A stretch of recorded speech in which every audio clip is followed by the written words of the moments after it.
कही सखी जीवा डेराले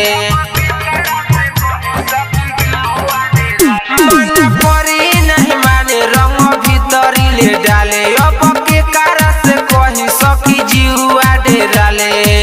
रंग खेले जात रही सखी एके घरवा हो सखी एके घरवा धके पटरौना में लगाई देहले रंगवा धके रमकुला में लगाई देहले रंगवा धके पटरौना में लगाई देहले रंगवा।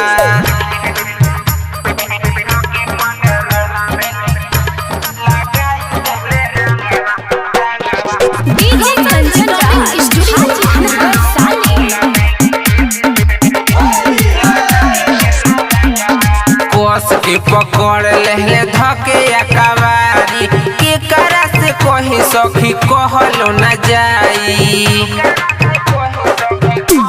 ये सखी की भीतरी ले डोलले बारंगवा फीका कोइले हमर मनवा कोइल नहीं बनत रहे हमरा के हलवा हो हमरा के हलवा धके पटरौना में लगाई देहले रंगवा धके पटरौना में लगाई देहले रंगवा धके रमकुला में लगाई देहले रंगवा।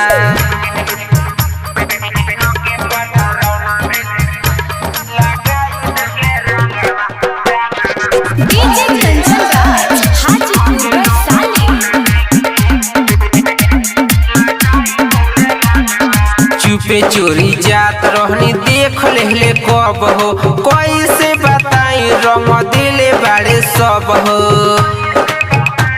बड़ा निर्दय सखी की अवधे सडाली के हो रंगवा भेवले सूटावा सलवारवा हम हो तो रंग देहनी अमर के गलावा हो अमर के गलावा धके रमकुला में लगाई देहले रंगवा धके पटरौना में लगाई देहले रंगवा धके पटरौना में लगाई देहले रंगवा।